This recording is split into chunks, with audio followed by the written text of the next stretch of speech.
semifinals at Smith, 2006. On your panel is Carrie Baldwin. Oh, that's your last name. Sorry. Mandy Smithberger, Danielle Morello. My name is Ann Halsey, and this is Mal Sorrell. I'm your chair, and I would like to call Ms. Amanda Fuller. Oh! Sorry, I just can't wait. I would like to call Mr. Miliaccio to begin this match. Here. Thank you, Madam Speaker, for calling me up here. This wonderful panel, Smith for a fantastic tournament. Most of you guys' house for coming out and watching. Like, hey, it's going to be a great round. Side off was going to be a great off to this case, I'm sure, and Amanda for being incredibly amazing all week. So we actually just wrote this case. Amanda was telling me about this idea, and I was like, I have to run this because I love talking about society and social structure. I love it. So this is going to be a pretty interesting case. What we're going to say is that public schools in sexual education classes ought to teach masturbation. I better been gum. Great. Just to be clear, because I think this might come around, like most sexual education right now teaches condom use and not abstinence. And obviously some exist, but I just want to make that clear because I think that could impact the arguments we make. So, teaching masturbation, just like we're going to show you how this works. I mean, what they do in sexual education, you know, like, I've never taken sex ed class. Okay. I mean, but basically they teach you how it works, how to, you know. Do it safely? Yeah, safely. Yeah, how to do it safely, things you should know, you know, importance of it, things you shouldn't do. Okay. Yeah. But right now they already do like a debunking myths, at least in my school they did, which included myths about masturbation. So this would be like a more hands-on training.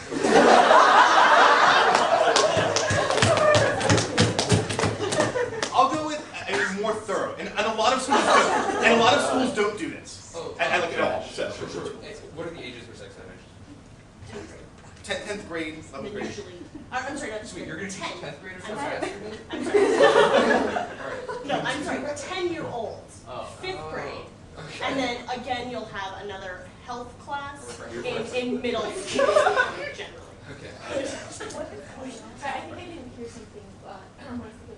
You said this is an addition with abstinence. No, it could be either. I'm saying you can either type of education. I'm just pointing out to them what most education, sexual education is right now, just in case that comes up. Federal government mandates this? I mean, no, they ought. Schools should do this. Let's not talk about the federal government. Yeah.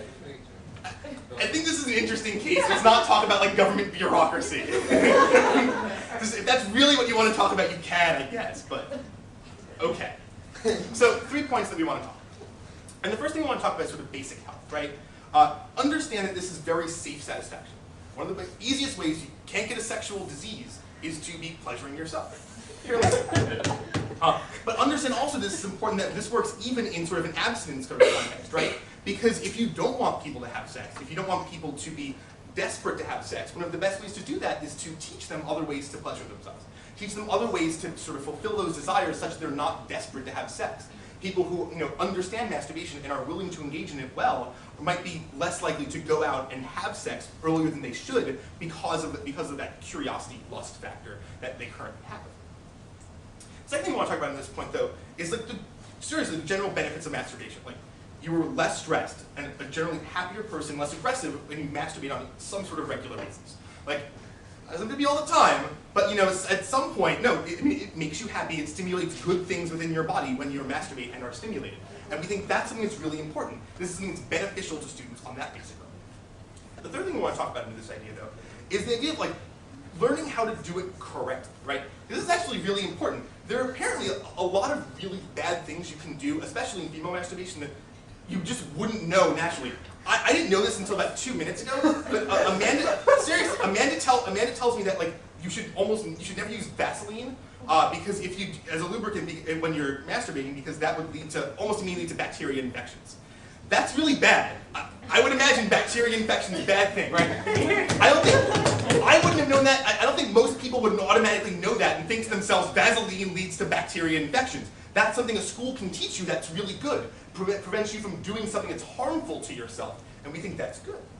The final thing under this idea, though, here is avoiding sort of bad experiences masturbating, right? Because the idea of pleasuring yourself is, I don't know, in the air. You may have seen movies like American Pie or any other teen movie ever. And so people will think, people understand this exists. People, though, if they're doing it the wrong way, may A, hurt themselves, or B, just find it very difficult. And that might be an experience that's bad for them. It might encourage them not to continue and not to learn more about their bodies. We think learning and understanding your body is a good thing, and if the school is able to teach you and help you in this and avoid the pitfalls that might occur if you're doing it without guidance, we think that's a really fantastic thing. The second thing we want to talk about are your relationships with other people, and we think this is incredibly important. Understand that knowing how to please yourself is the absolute most important thing in understanding how to make sure others are able to do it. For men, this is fairly uncomplicated. Very lucky we are. However, though, if you don't know better, and a lot of women have, if they haven't masturbated, have never been able to bring themselves to climax, then don't know how to teach other people to do it. That means that they're stuck in this relationship where the guy doesn't know how to do it. And believe me, if you're 16 years old, a lot of guys are fairly clueless. That means that you're going to be in an unsatisfying relationship. Number one, this is just generally bad. But a few things under here, like, sure. How many fifth graders are failing to satisfy their sexual pocket? Fifth grade, though, is a time before a lot of that happens, and that's important, right? Because you don't want someone to get to 15 years old when those feelings start to come about, and then they have that problem. Then they don't understand masturbation. Then they have the feelings that lead them to have early sex. People have sex at increasingly young ages. This is probably bad for them. And perhaps if we start early with sort of simple things, look, we don't give them everything in 5th grade, but it's the idea and sort of work towards them and help them understand their bodies. We think that's a good thing. But back to what I was talking about. Understand that if you're in a relationship in which you know how to please yourself and are able to teach someone, you can make demands of the other person in the sense that you're stronger in that relationship. For a woman who doesn't understand how to do this and hasn't been able to find someone who's able to do this, she becomes dependent on the first person she finds who's able to do this. This is very, very bad for her because this may not be a very good relationship, right? Understand that if you're seeking out these sort of desires, someone apparently has that problem. If you're seeking out these sorts of relationships, and believe me, I think it's okay for women to seek out sexual pleasure, right? And you're unable to find it except with very few people, you become dependent upon that relationship. However, if you are able to teach others how to do it, that means that in that relationship, if you find a nice guy who happens to be a little bit clueless, you're able to guide him and teach him such that he's able to do the same thing. This means you have better choices in relationships, which we would say is probably a good thing. We would also say under here, though, that you can make demands like asking a man to put on a condom. Because again, if you find this one guy, he's like, I can do this, and I can show you how to do it, that means you might accede to demands like, I don't want to put on a condom. Not putting on a condom is a bad thing. A friend of mine just got chlamydia for that exact reason. True story. So you might want to be, so you want to be in that position, no thank you, where you're able to make those demands without feeling like it's a question of making these demands or losing my ability to feel satisfied. We don't think that's a fair choice for women to make, and we think we solve for that in our side of the house. The final thing we want to talk about is equality generally. Understand that the way we conceive that society often tries to deal with women, assuming they're young, and to socialize them, is to sort of make them disenfranchised in the bedroom. Like, yes, we give women equal rights. Yes, we give women all the other sorts of equalities. But I don't think, based on our personal experience, I don't think we give women the same rights as men. I don't think we teach them in the same way to understand who they are and understand what they're capable of and what they deserve. And we see this in things like sort of the mean girls culture, right? That the girls are sort of, placed in these horrible positions in high schools. Marissa, again, tells me a statistic that apparently, in high school, only 1 in 10 blowjobs are reciprocated with other oral sex. That's terrible, right? That suggests us that girls are being taught that that they ought not get equal rights. That, if they do something to a guy, they ought not get something back. That, I think, is terrible, right? We have equality everywhere else. I think women deserve the same thing. I don't think this is that crazy. Also understand, as it says, this allows women to be equal in the sort of the dating playing field, right? They can be shoppers and look for guys in the same way that men are able to shop for women. This is really important in the same way like I talked about. You don't become dependent on the first man you can find. You're able to go out and find the best guy you want. The final thing I want to close on this is understanding how this can change the way men understand women specifically. Understand that when they teach these classrooms and when they have these education classes, the boys are going to be in the room too. Surprisingly, for a large number of them, will probably be their first ever exposure to the idea that, oh my God, women masturbate too. Women might have these desires, women might have these feelings. I think an educational program like this would teach men to be more attuned to women, would teach them from an early age to think about, that there's a partner, there's a person on the other side, and they have desires too that need to be protected. We think this is an absolutely fantastic thing that would provide you only good things. For all these reasons, we're proud to propose. And call upon Mr. Capper to continue the constructive portion of this round.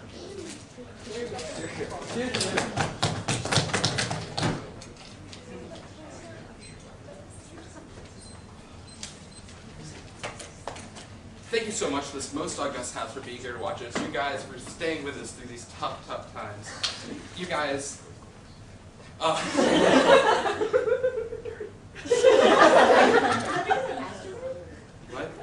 Maybe I should learn something in school. I don't know. And Smith, I've had a great time at this tournament. I had a great time here last year. Hopefully, great times in the future of greatness. That said, I'm going to start with my first independent point. And sort of run through a series of reasons why this has actually significant harms and actually very little benefit, right? This isn't necessarily, I think it's highly unlikely that this is something you actually need to learn in class, especially in 10th grade. Masturbation is very specifically personal, right? Like, different things work for different people. Different things are like, no, I'm honestly being serious. Different things are likely to get you off. Like, you might want to masturbate with your feet. That might be the only thing that works. Teaching people, like, rote forms of memorized masturbation is likely to be ineffective in the long run. We think masturbation is intrinsically part of the natural sexual path of sexual discovery that every person should go through. We think there's a time when you go into the bathroom and you figure out your own body. Not like, Miss Sanders told me I pull it this way. Sure, but what if you don't have any ability to start on that path? It's not so easy about pulling things in particular directions, maybe about internal genitalia. I think that you should, in fact, even know that it's okay to masturbate. Alright, here's the thing.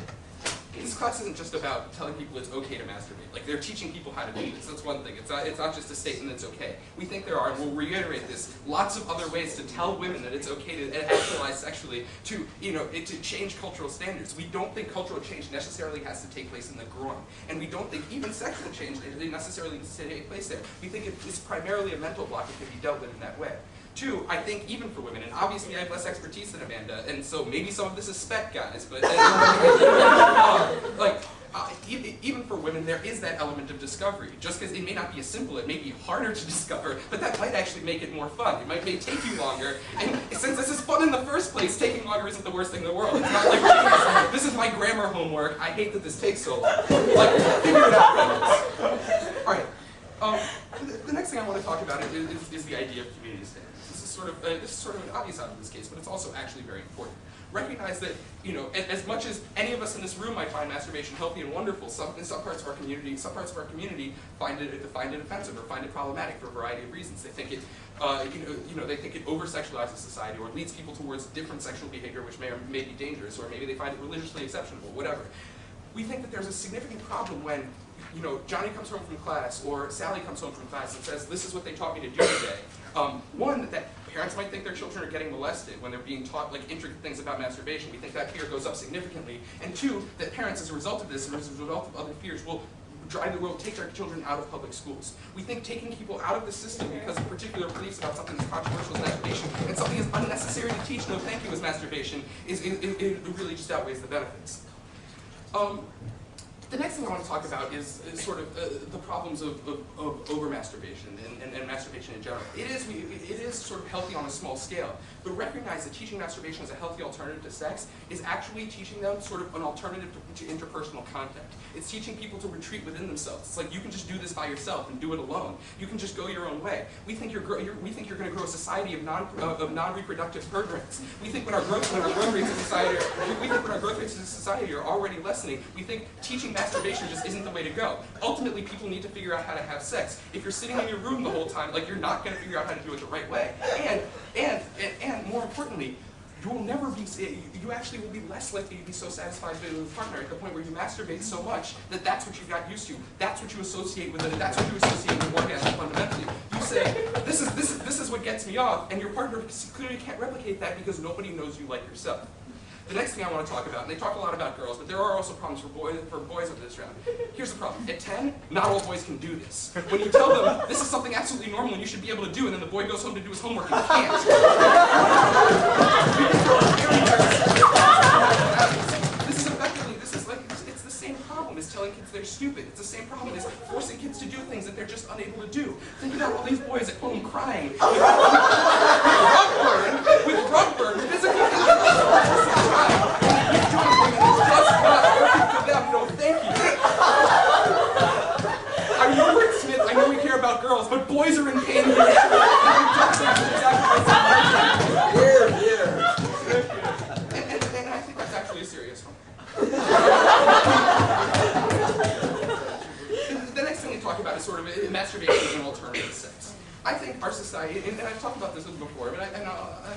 reiterate it a little bit. This is a society where we now have access to the internet. We spend more and more time by ourselves. This is a society where there's less and less interpersonal contact. People have cyber sex as opposed to real sex. They carry out relationships with fantastical or fake figures on the internet. They think Lara Croft is hot as opposed to the girl down the hall. We think this generally isn't a good path of development for our society. We think promoting internalization of sexual desires, which is actually what they're doing, as opposed to sexual self-actualization, doesn't in the long run help. It doesn't in the long run help you. The next thing they talk about is, you're less likely to have sex when you masturbate, etc., etc. No, guys. Even if you masturbate a lot, you still want to have sex. It makes sex all more enticing when you're thinking about sex all the time, because guess how you masturbate? You think about having sex, and then you get off. That's what masturbation is. If you're thinking about sex constantly because your masturbation teacher tells you to, you're going to be thinking about having it more. This doesn't promote safer sex or less sex. It just promotes sex, sex, sex. And as much as we all love that here, it's not necessarily right for 5th graders.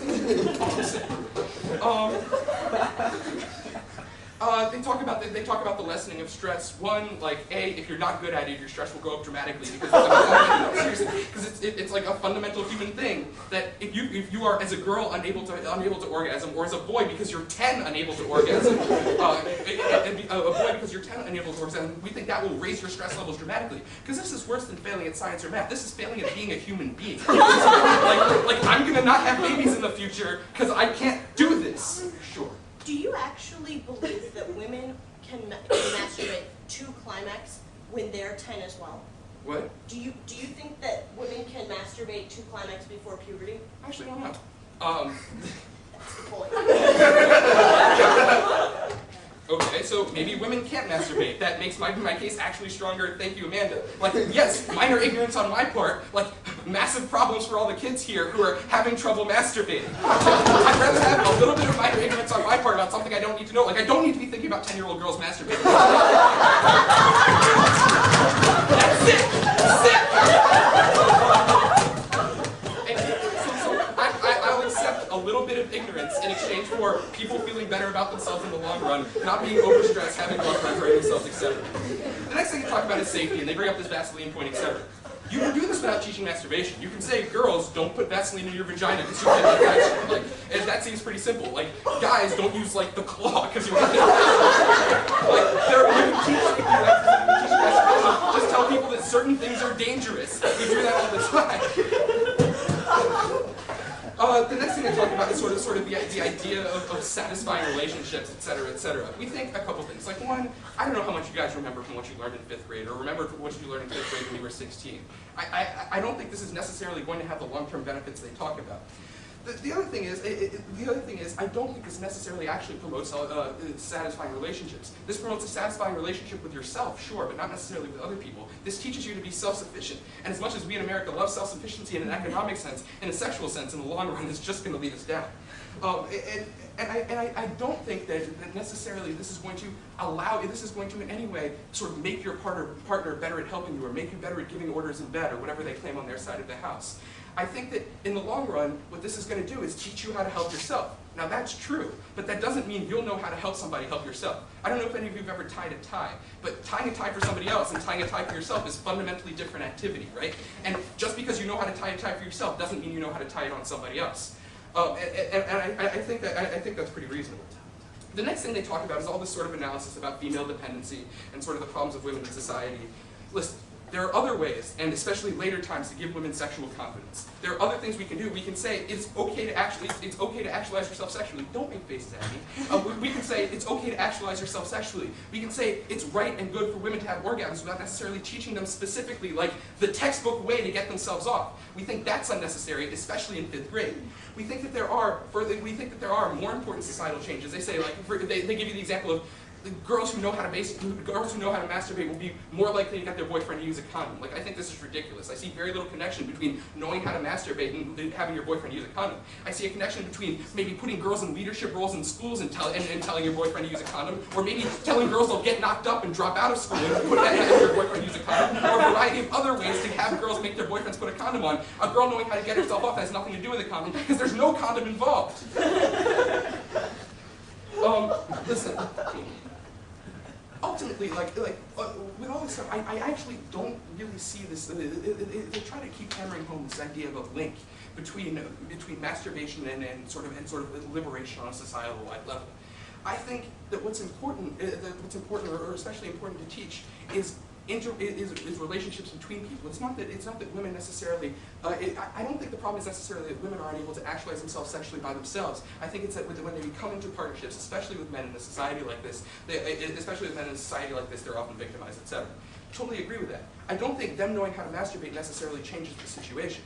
I think that the connection with liberation is actually tenuous, and there are again a series of other things we can do without promoting inadequacy, without promoting sex in schools, without alienating parents that can do this. I think there's a much more fundamental link between the way women feel about themselves in society, the way they might feel about employment, the way they might feel about other things, and taking orders from men, than there is between masturbation and all of these things. I think a woman who's self-actualized in other ways, who for example goes to an all-girls college and takes on leadership roles, is much more likely to assert herself than a girl who just knows how to masturbate. I think that's pretty important.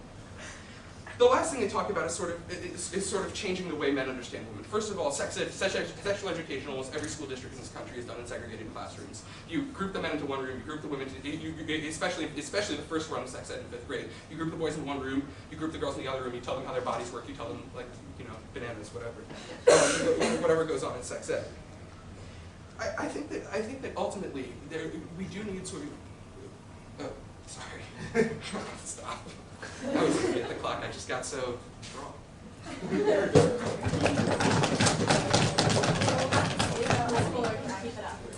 I would like to call. I don't do it until I'm after 10. I always wanted to say that my name was Amanda Fuller and I'm a proud masturbator. And now I've said it. I think that when we read this case, the women were entertained at the very concept of having this talked about, and the men each did this. And I think that that's one of the problems, right? Because Zach challenges a link. And what I would tell you, the link between masturbation and the larger things we talked to you about, is that knowing how to masturbate tells you that you are an independent sexual being that is allowed to have pleasure without a man or woman. But we also talked about how men's masturbation is significantly less dangerous because they are endowed with external genitalia. Except, can't aim, whatever. And the problem here is that when masturbation is kept out of the loop, then women's sexual pleasure is stigmatized and also kept out of the loop, right? Because what I tell you is that a lot of times it might be very possible for a man to receive his first orgasm without a partner, but for women this is less likely, right? Because simply because it's very difficult.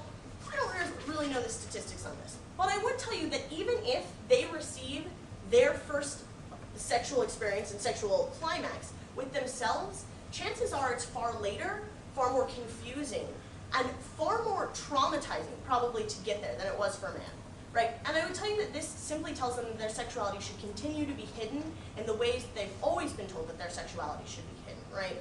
And I do think that there is a really important link between our behavior towards women in the bedroom and then our behavior towards women in the boardroom, right? Because when we don't think of our wives, our daughters, our sisters as equal partners in the bed, then we certainly don't really respect them in the room, even if we want to say that we do, right? Even if we want to say they have equality of rights, they can have education, the fact that they can't have pleasure, the fact that they are actually just a channel of procreation and not pleasure, is actually a real problem for how we can see them. So the first thing that we hear is that you don't need to learn this in school. Firstly, what I would tell you is that it's actually important that we teach these things to people at the age of 10. We teach sex already at the age of 10, so I don't think that this is all of a sudden very new because we're just introducing masturbation without any other context. This is a sexual education class that we give to 10-year-olds. But why is it important that we give this sexual education class in general before these children hit puberty? No, I don't think they'll be assigned homework. Come in a jar and bring it in to prove you did it? Like, that's not gonna happen, right? Like, yes, it's you. No, like, I don't know if you want to defend that. No, okay, go for it, sure. Sure. Maybe you're not assigned assigning them specific homework. But if you say, guys, there's this thing you can do by yourself, you don't even need to convince somebody to do it with you, just go home and try, like, people are going to go home and try it out, and then they're going to fail, and that's If the I were a problem. responsible teacher, I wouldn't say, yo, kids before puberty, go home and try this. What we do with sexual education, we don't teach them about sex and say, go see if you can't impregnate someone, right? Like, go challenge if you could break a condom. Like, that's the fact of the matter. What we do in sexual education classes is give a template to understanding for the things which are about to happen in puberty, right? These are confusing, challenging changes. Your body's doing this thing, and like, what? Why do I like that girl who used to have cootie? Like, it's confusing. This is what we recognize in human child development. We recognize that, like, puberty was a challenging time for them, and we should give them a template to understand that. When we don't give them a masturbation template, we tell them inherently that if they're having these feelings towards other people, they have to go to those other people and do this. This is one of the problems that we're seeing younger and younger women getting pregnant. That we're seeing more and more people getting sexual transmitted diseases. They A, don't have the power to, like, actually make demands in relationships, and B, are so confused that they think they need this other person on both genders that they're actually making bad decisions. This is why we give templates to understanding so that people are making good decisions when they're confused, right? That's why we should give them this understanding before they're confused, not after they make a series of bad decisions and hurt themselves in tremendously real ways, and then be like, oh, by the way, I could have told you how to do that better. That bacterial infection you got, not really necessary, but I kept you in the dark because it was a natural progress of discovery that Vagisil works, right? The second thing that we hear into this is that this is a natural path of sexual development. Like, I've already addressed this. It's not that intuitive or apparent what's so natural about this, right? And the other thing is that the natural tendency is to go to other people and make bad decisions. We talked about why you should also understand that pleasure isn't just, you know, a concept that has to be, you know, somewhere else. The third point is that it's okay for this process to be slow because it's supposed to be enjoyable. This isn't enjoyable for a lot of people. And this is going to get graphic, so just hold on, okay? A lot of times when we see movies that teach us about this, we think that maybe that's a good idea, right? After the American Pie incident, someone actually received third-degree burns on their genitalia because they tried it. Dumbass! But this actually was like an adult, like this was a teenager, right, who did this. But more importantly, what I would tell you is that there are really serious ways you can hurt yourself as a woman by putting things in there that shouldn't go in there. And the fact that that is actually intuitive is unfortunately true. And I would tell you that it's not a process of, like, it's not a matter of it being slow and it's okay because you're enjoying it. It's a matter of it being dangerous and painful and traumatizing and leading to associations with sex that we don't want our little girls to have anymore. We don't want our men to have it anymore either, but we would say that it's much less likely that they do. The second thing they talk about is community standards, right? They're like, we already live in an over-sexualized society. Parents may suspect molestation. I did not advocate at any point in thinking of this case, joking about this case, actually deciding to run this case, writing this case, or anything else, that these teachers should masturbate for the children. Good. That's out there now. That's not masturbation. That's mutual masturbation. You will learn that. No. The fact of the matter is, this was actually a concern when sexual education went into the classrooms. A lot of parents sat in and watched these things. If they're really worried that, you know, this is happening, they can continue to sit in. But the fact of the matter is, community standards aside, this has actually been discussed. Like, sexual education is already in there. What Chris and I are talking about is an actually sexist, unfair absence in what we've already established. So making arguments about sexual education don't really have relevance as to why we should include masturbation in there. The third thing that we hear about is over-masturbation, right? You're teaching them they can do this. Well, the other thing that I do think is natural, and we've seen some men predominantly, but women maybe. Women are so much better than men. No.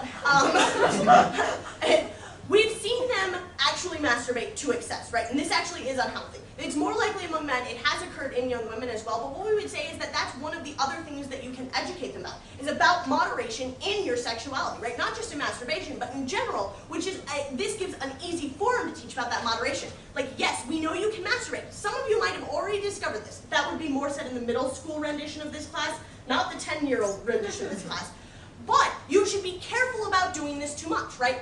Also, when you teach masturbation instead of being absent, you can tell people where it belongs in our social relationships. Zach seems really concerned about, you know, people becoming becoming self-reliant and never having communication with others. I think that this is a real concern. I think that this is a concern because we're letting people just go and do that without explaining to them that there is a balance to be struck between these two things. The easiest way to talk about it is to talk about both sides, not just to talk about the sex side and then pretend that people might figure out the masturbation side. It's to talk about both sides equally and see that people actually get a better education. Additionally, what we would tell you under this is that this contradicts the idea that he gives you when he turns case side. He says that, look, this means that it's not safe satisfaction because you think about and you fantasize about having sex when you masturbate. So this will lead to more sex. This, however, contradicts directly the argument that you will never have sex with another human being because you will then proceed to cyber sex, right? So he's got to choose one of these. I don't actually think either of these are logical because I think at the point that I think that both of these things might occur with different individuals when you leave a blank space in a curriculum, when you talk about sex but don't talk about some of the natural inclinations that people have. Yes, by the way, it is natural for people to masturbate. Men and women alike. And I actually think that has to be said at some point to these people because I don't think it has been. I don't think it is clear to them that it is natural for everyone to masturbate, not just for people like have wet dreams, which isn't something which happens to both people. So let's go on to case study, right? Because we talk about basic health, and what Zach says is like, you will think about it more, you will lead to more sex. What we tell you is that you don't necessarily have to, you don't have to go to sex at this point, because when you have these natural feelings of lust or urges, you can actually satisfy them, without having to go with someone.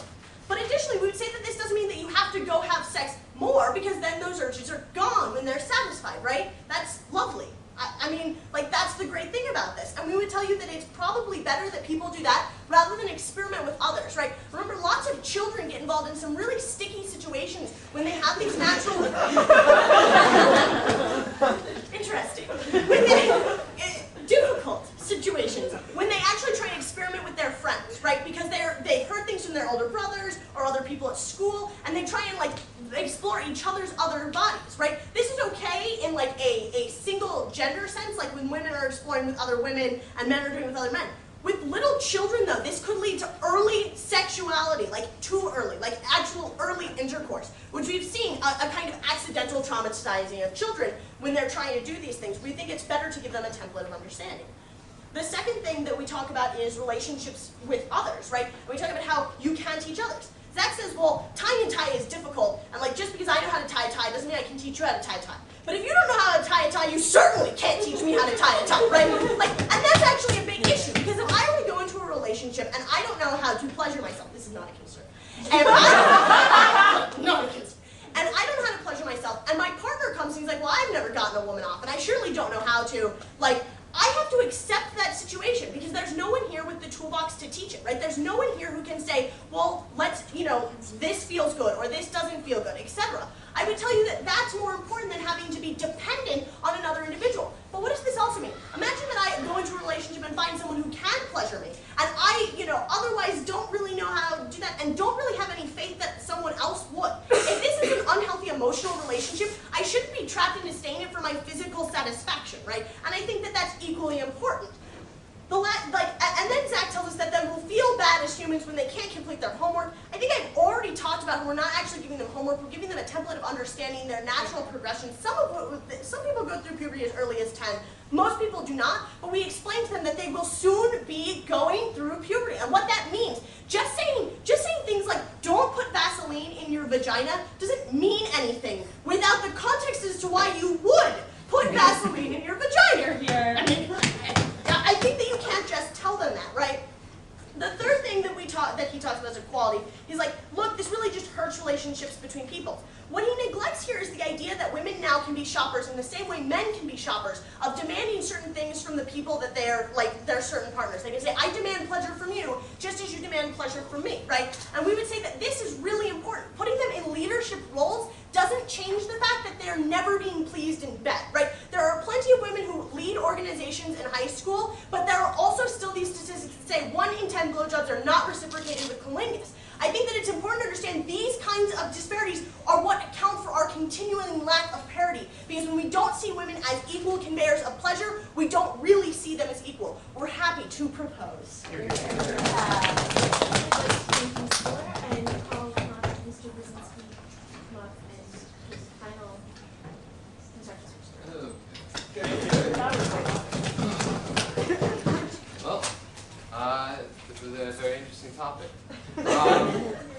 Yeah, I have a deep, deep interest in this topic. So, in any case, I'd like to start off with kind of 2 points up top. The first point is like, they have this kind of masturbation-driven view of the world of sexual liberation. I, on the other hand, don't believe that you achieve sexual liberation in the world equality between men and women by teaching them to masturbate. This is logical because right now, men aren't taught to masturbate in school under the status quo. And yet they feel sexually liberated and okay, they have all the benefits that they think that women should have as well. So we don't think that it's the act of teaching them how to masturbate that achieves this sort of equality that they're looking for. We have the same goals as they do, but we don't believe that introducing masturbation will lead to that. In fact, it will lead to the sense of inadequacy, et cetera, that Zach has already talked about. We want women to feel sexual, but we think that this is a broader part of cultural change that involves things like empowering women throughout society. Glass ceilings in the world are not caused by lack of knowledge of how to masturbate. It's as simple as that. Secondly, I'd like you to kind of apply this to basically all the parts where they talk about how men and women will be able to better please the other person. Masturbation is teaching you how to please yourself, not how to teach you to please other people. That's what sex ed is for. Sex involves 2 people. Masturbation involves 1 person. Sex ed is the right place to teach somebody about how to please the other person, not masturbation. It's a really indirect way of teaching somebody. No, thank you. You're better off teaching somebody how to please somebody in a course that involves 2 people rather than 1 person. So, let me now go to our points. Like, we basically agreed that, that you should tell people what not to do. Like, we don't stick burning pie on your dick. Like, we're okay with that. And we don't believe that that involves, like, great leaps of logic. Like, why would I stick burning pie on my dick? I don't know why, like, we think that you can do this. What they're actively proposing is, like, a proactive teaching of how to masturbate. What we're comfortable defending is like teaching people safety and what to avoid doing. Like, don't masturbate with sharp, pointy objects. Like, whether you have internal organs or external organs, that's just a bad idea. No, thank you. So I think that's really important.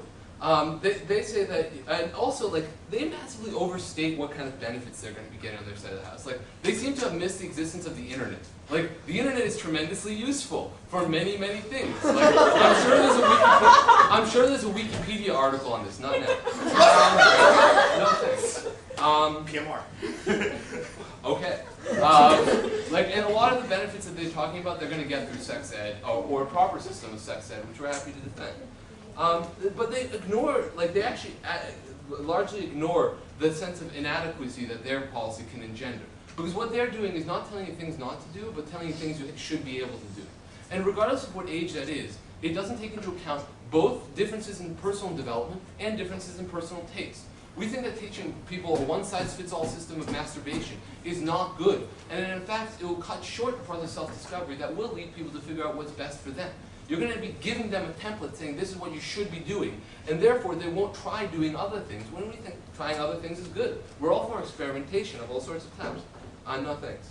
And you also make people feel kind of inadequate, and I think that they wholly miss this point. Like, if you tell, it's not just the danger of rug burn, it's the danger of like lack of self-confidence. The very same things that they're saying is incredibly important is exactly what you lose when you tell people that they should be able to do this at this age, or you promote the culture of telling people that they should. They say, well, we'll teach them about this really awesome thing that feels really good, but we're not going to but they're not going to try it. Of course they're going to try and do it. Like, you've just told them about this way of self-pleasuring yourself. Of course they're going to go home and try it, and when they can't do it, they're going to feel bad. They're going to feel unusual. They're going to feel wrong and different. And we don't want that. Go for it. Would you rather that people are going out and trying sex or masturbation? I mean, I think you should, that's a false dichotomy. It's not like you're going to be, by not teaching them how to actively masturbate, they're suddenly going to go over and knock up Susie next door or, Johnny next door. That's not the alternative.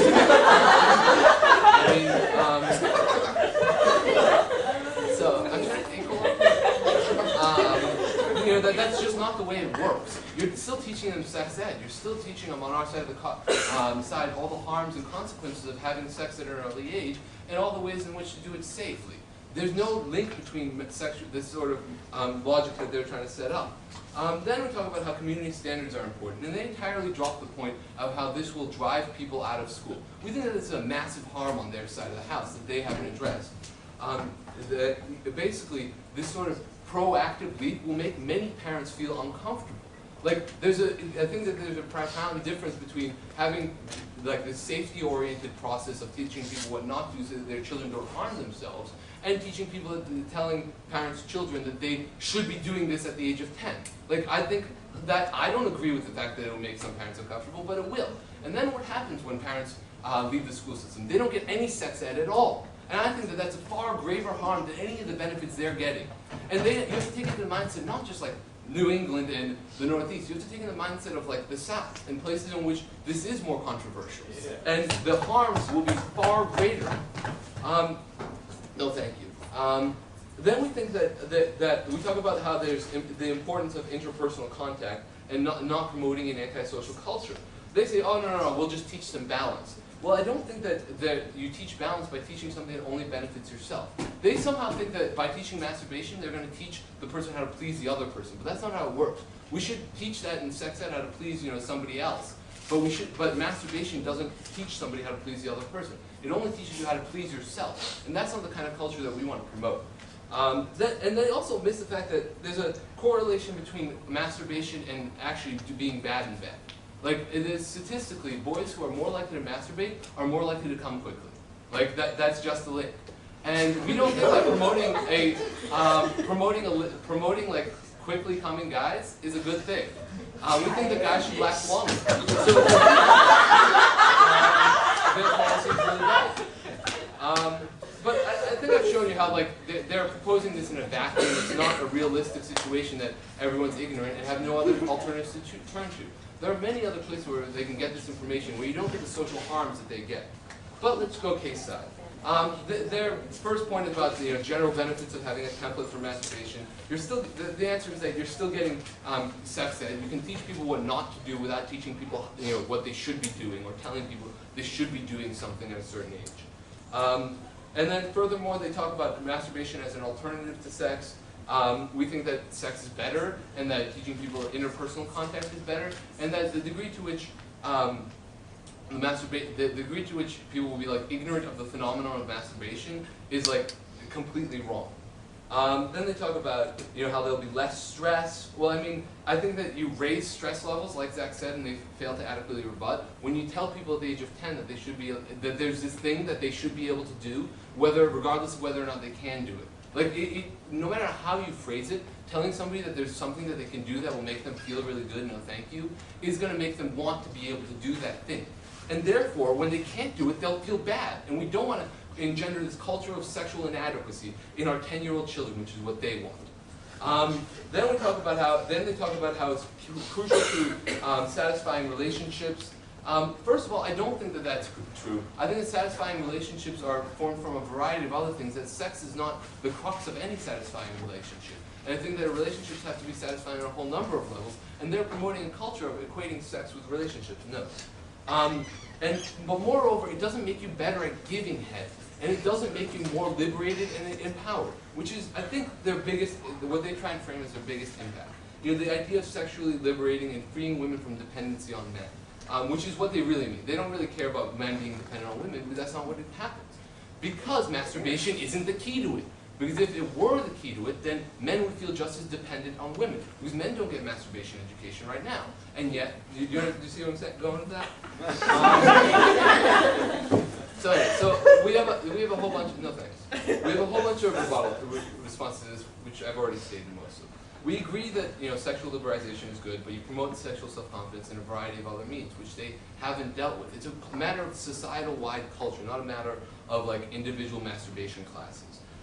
Double standards and the virgin whore dichotomy is not caused by lack of masturbation education in 8th grade. It's caused by a broader screwed up development of the Western world, really. No thanks.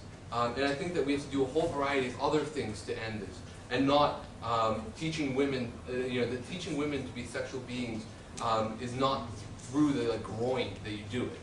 You do it through promoting empowerment and confidence, and you in fact only increase the objectification of women by telling them that the key to their happiness is through masturbation, which is what they're arguing for.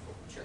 Doesn't the virgin whore dichotomy come from the fact that whores enjoy sex, and that's bad, and virgins are those who don't enjoy pleasure? I mean, we're not for women not enjoying sex. But we don't think that actively teaching them masturbation is the way you achieve that.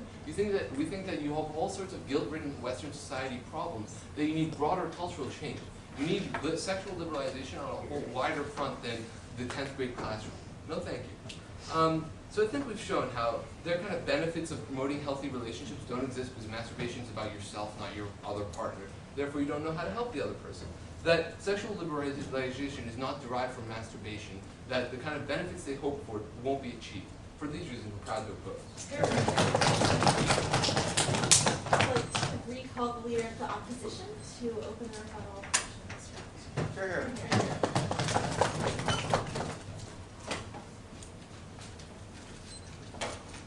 Thank you very much, guys. This round has been entertaining. Obviously, you all giggled a lot. It's been fun. So, first question. Is masturbation the cornerstone of female sexual liberation? Because a lot of their case rests upon these benefits, and I think Piatt brings this home really well. Like, there are obvious harms to their case that they just kind of refuse to deal with, like the community standards issue, like the issues of inadequacy, like a variety of things. So in order to deal with these harms, without dealing with them, they have to present massive benefits. Those benefits, which they attempt to present on their side of the house, is the idea that women will feel more self-actualized, that women will be better prepared for relationships, that women will be better able to engage their partners, etc., etc., etc., that they'll be more equal in the boardroom because they're now equal in the bedroom. Get this. A lot of that stuff comes from, and especially can and should be taught, not in masturbation class, but in sexual education class. If you say to girls, like, girls, it is right and good for you to enjoy sex. It's right and good for you to have an orgasm with your partner. It is unnecessary, fundamentally unnecessary, for you to teach them how to masturbate by themselves. What we do, they talk a lot about benefits for relationships. I think Piatt does this really well. He says, listen, relationships are fundamentally about two people. You need to sit down, girls and boys, and say, listen, both of you should get off when this happens. Not, listen, like, this is how to get yourself off. Making people withdraw within themselves, making them fundamentally self-sufficient, doesn't necessarily make society come together more. It in fact makes society, it brings society further apart. People might masturbate earlier, masturbate more chronically. Like, these are all serious problems. They get less good at sex, less interested in sex with their partners, less interested in sexual actualization with their partners, because screw it, I can just get it myself. Girls, I don't think you're necessarily going to see this as more demanding for girls.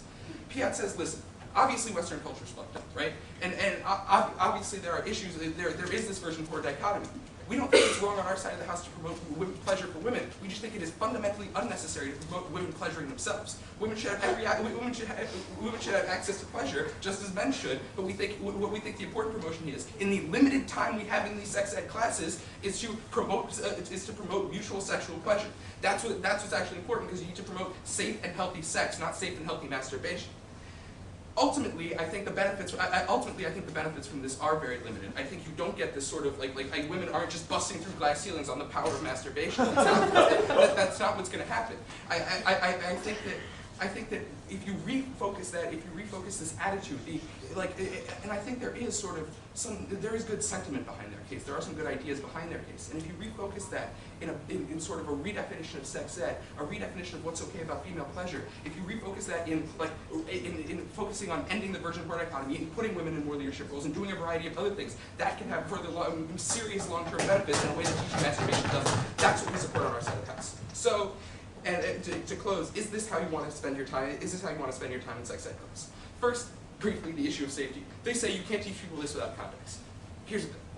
Lots of little kids do stupid, sexual-ish stuff. When parents see these little kids doing these things, like sticking things places they don't belong, and doing like crayons and shit, and doing or like messing around with the neighbors, you just say no, don't do that, and it ends, right? Like I don't think you need to be like you need to provide heavy context for like, honey, don't put that there. You don't need to say, well, what can happen is see, and what you could do on the other hand is, and that might be fun. Like I think that's just really unrealistic. You can tell kids that listen, certain things like pies and sharp objects are unsafe. Just don't put them near anything sensitive. I think that's easy enough, and I don't think that requires teaching to like proactive masturbation. The next thing to talk about is this idea of inadequacy, and they poo-poo this.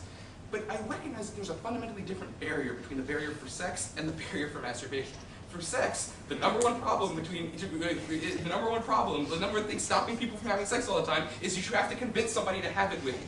For masturbation, if you learn about it in class, like if you learn about sex in sex ed class, you can't just go home and have it with somebody. Because they say, like, this is sex, and you can't force people to do this, right? But then they say, this is masturbation, and you're just like, wait, I can just do this in my bedroom? Like, you will be prompted to try this. It sounds fun. The barrier to success sounds very low. The harms sound very low, so you're going to try this. If you can't do it, I think those feelings of inadequacy are very real. I think the dangers of attempted overstimulation, I think that all those dangers are very real. They can poo-poo this as much as they want, but it's actually a psychological harm we're going to be meting out to our children. And the thing I want to close on is this idea of community standards, right? We say people already find sex ed controversial enough. They say it already exists. Recognize it's highly controversial. We think raising further barriers to parents keeping their kids in sex ed, some cities have opt-out programs, some people opt out of public schools. I think raising these further barriers creates further dangers. It creates further dangers. It alienates people further from the public schools, alienates people from this, like, Massachusetts elite that wants to, or Connecticut and Pennsylvania, West Coast elite that wants to, like, teach people to just have sex constantly.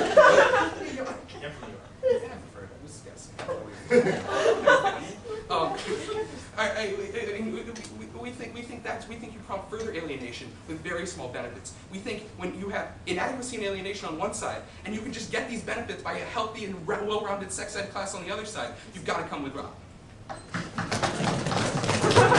There you go, you got it.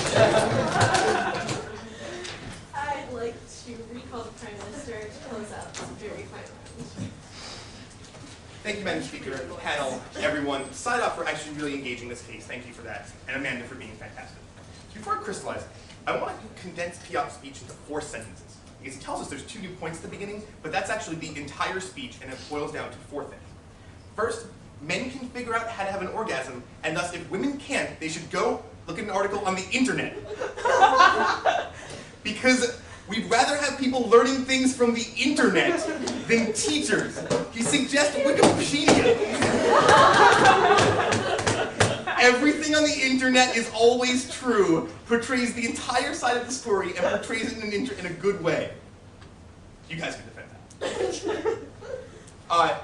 He says we shouldn't tell kids, it's bad if kids try this right away. Amanda tells you, we tell you about the route.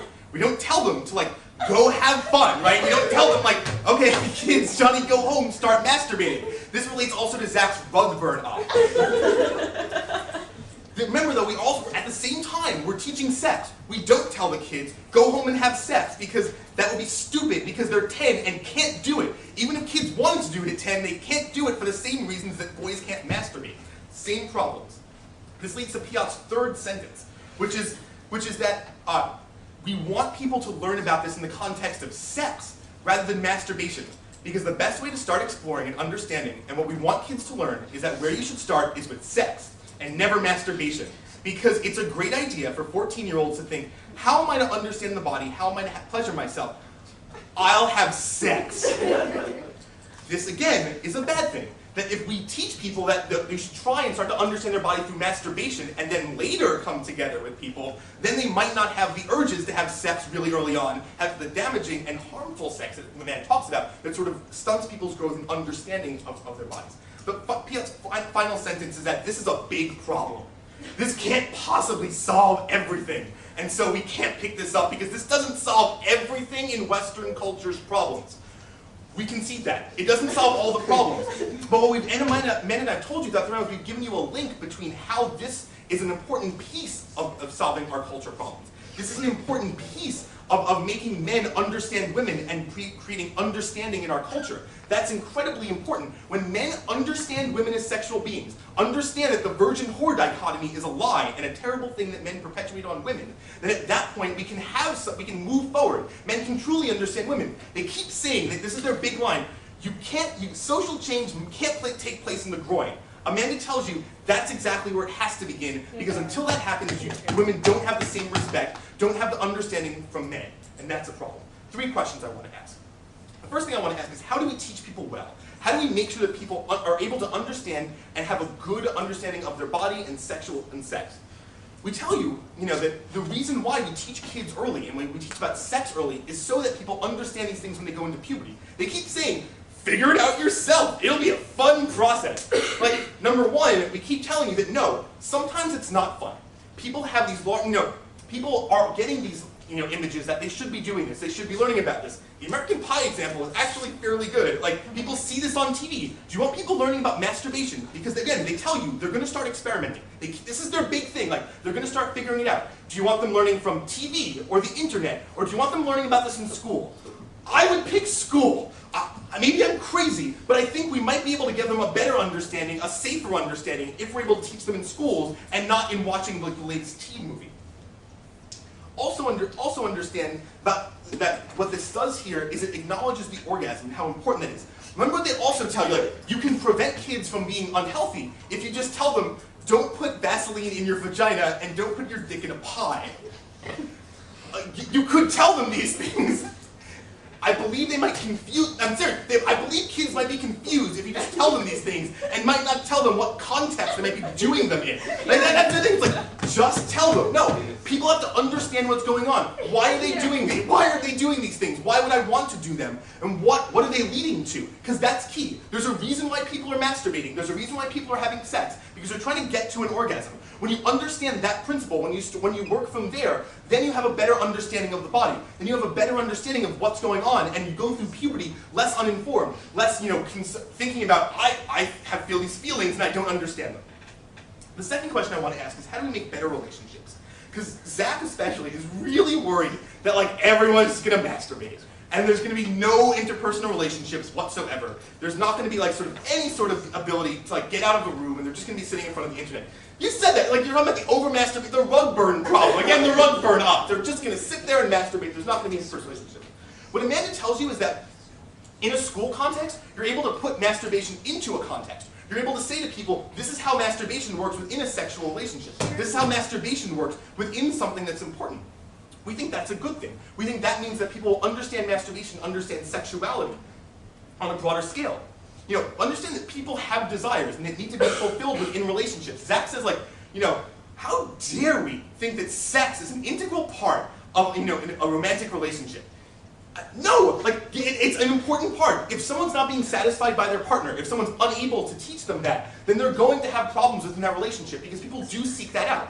That's a key thing that they don't understand. They keep going back to this tie example of like, the tie, you can't, if you know how to tie a tie, doesn't mean you can teach it, but you better understand it. It's the experimentation that comes in it. They keep saying like, well, you're going to be taught this rote way to masturbate. But understand that masturbation is oftentimes the best way to understand what makes you different, what is good for you, and being able to teach your partner that.